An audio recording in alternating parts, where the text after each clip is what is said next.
Thank you all for being here. Um, the Battle of the Badge is an annual blood drive. It's designed to strengthen the community and strengthen community engagement while highlighting the departments and also with the Red Cross as well. Since its inception in 2020, 207 units of blood have been collected. So, round of applause to you guys. Today we're joined by Police Chief Elizabeth Andreski and her little constituent, and who has proudly served the City of Olivet Police Department for 20 years. And also the Assistant Fire Chief, Tim Fain, and a dedicated member to the Olivet Fire Department for 28 years. So you're looking at 48 years of dedication to the City of Olivet. Thank you very much for your service. Thank you.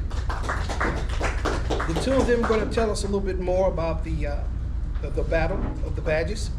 And I'll start off with you, Tim. As a first responder, your departments often work side by side during emergencies. Can you tell us a little bit about how you coordinate efforts and what makes that teamwork, what does that teamwork look like in action?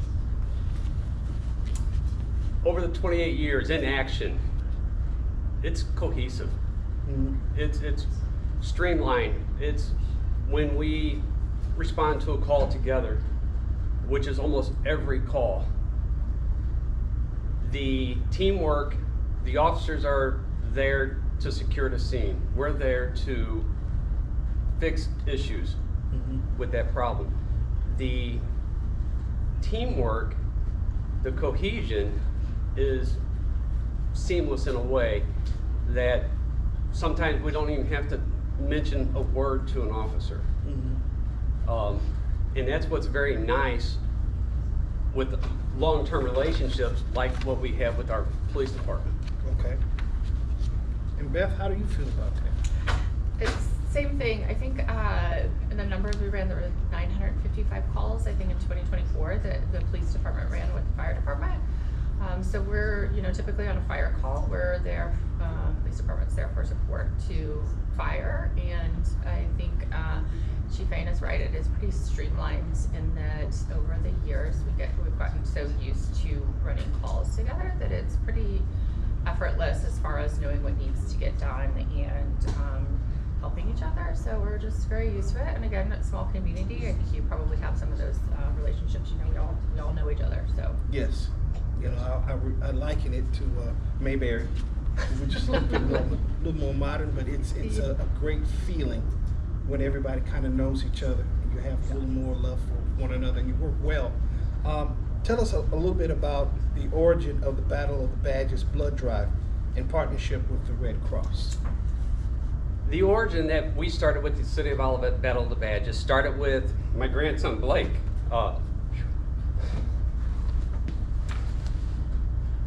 My grandson Blake was born in December of 2019 with a rare self-mutating genetic disorder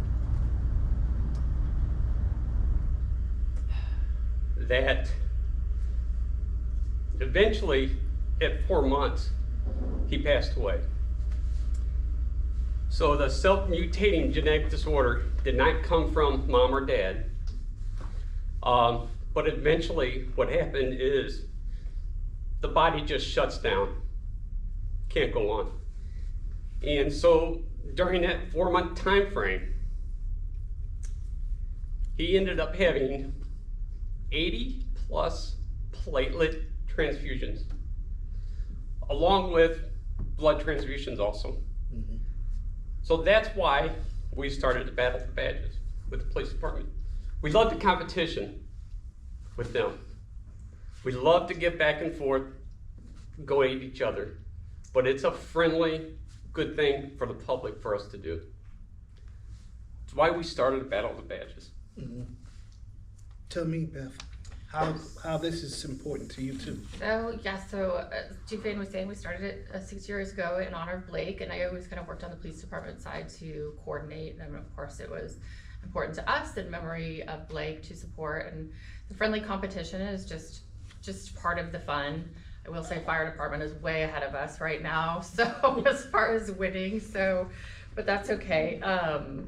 And so Tim and I kind of worked together over the years, just kind of coordinating efforts, and it is an amazing turnout that we always have. It just so happens that a year ago, this is my grandson Gentry. He will be a year next week. He was diagnosed in utero with a rare heart condition called tetralogy of Fallot with pulmonary atresia with MOPCUS, which is another acronym for very long words also. We say pulmonary atresia for short, but he spent altogether, I don't know how many weeks of his first year in the hospital, and had 3 blood transfusions, including 1 emergency transfusion, and he had open heart surgery at 5 months. He'll need another open heart surgery at 2 to 2.5 years, and then maybe 1 around 8 years. So as much as the amazing doctors, nurses, and technology saved his life, he also wouldn't have survived without something as simple as those blood transfusions. He also has a rare blood type, O negative, so he can only receive O negative blood. So again, it was just kind of ironic that something so personal happened with both of us who are doing Battle of the Badges, with grandchildren needing so much in need of platelets, blood, those types of things. And it does go to show you when the American Red Cross says that these blood donations save lives, they really do save lives. So. I understand that. Many of you may or may not know, I'm a kidney transplant survivor. I had a new kidney given to me last year. I had my surgery the day before my birthday. So when I woke up, I had a new kidney. That was my gift. They had to use a lot of blood to help me too. And I think about people who make these donations and do such selfless things to help mankind. It's very important. And it's important that you give back when you're blessed. And I think you just being here and trying to uphold the short life of your grandbaby helps them to live on, and the future police chief that's coming up. These things are important. So do the teams enjoy participating in these things? They do. They do. I think, like I said about the friendly competition between the police and fire, the public gets the vote for the competition, basically. We always have a bet, low-key bet within the departments. The police, if they donate, their vote don't count. As employees, our votes don't count toward that total, but it's the public that gets to enjoy it, to run that tally, which is fun for us. Okay. It is fun for me to watch police officers give blood, and some have to lay down flatter than the others. Either one of you have some really memorable stories that stand out over the years that you've been doing this? Any memorable stories? Well, the first year, obviously, that's the most memorable for me because of Blake. It is fun to see just the public and see them come year after year after year to donate blood. And why did they start? Because possibly the story that came out from Blake. They did a news interview during that first year also. I broke down just like I did this morning. So I guess memorable for me is, again, giving the police their kudos, of being there supporting us also. Supporting the cause. It wouldn't be Battle of the Badges if it wasn't both departments. Right. Teamwork makes the dream work, huh? Yeah. Okay. For me, nothing in particular, but over the years, it's always a lot of fun, and then we always have competitions too to see, like, we give away some of our swag, so there's always a competition to see who has the best swag kind of that year. So it's fun, and it does kind of bring us together in a friendly way that is not, you know, just out on a call or something like Yeah. that. Right. Any predictions on who's going to win this? Ooh, since Probably we the have a fire good department it advertisement. did. Somebody's Yeah. raising their hand back there already, huh? Yeah, there's, obviously we want the fire department to win. Of course. I mean, that's me. Beth? I know, like I said, we're kind of behind. We're dragging behind the fire department, so I'm hoping for another win this year.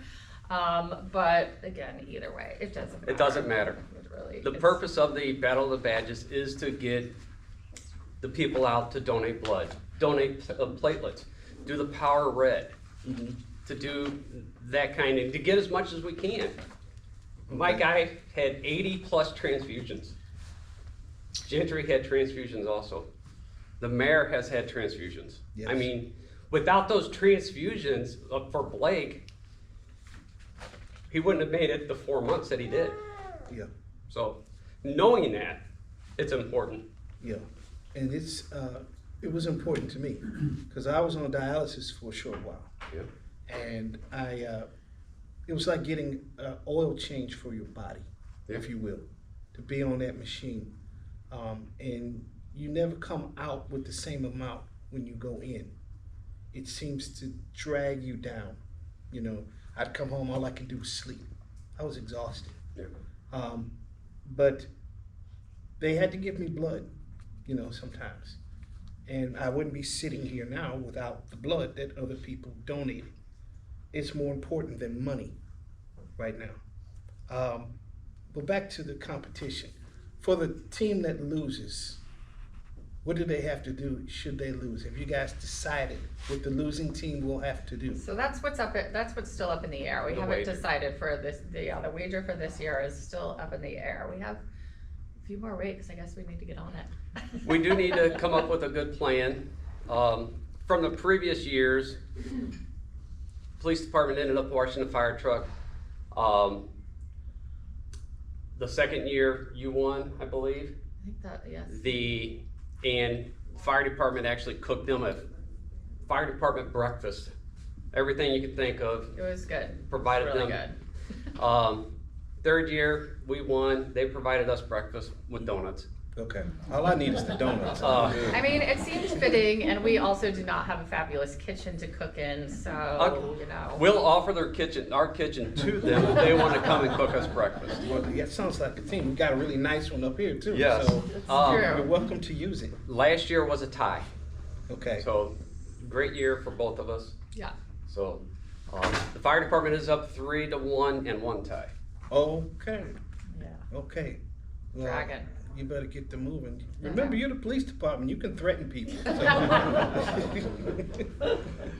Only If there, 10. if there was anything that you can say to the people in our community that have not donated, what would you say to them about the importance of making a donation and helping this to succeed? What would you say? I would say donate. It's life. It really is. Mm-hmm. You know, for Gentry, for you, Mayor, for Blake, for a time frame, for just that short amount of time, that one pint, 15, 20 minutes out of your day. Could be longer if you have to be laid flat a little bit to recover from donating. However, that time frame is important to other people. Yeah, I would say the same.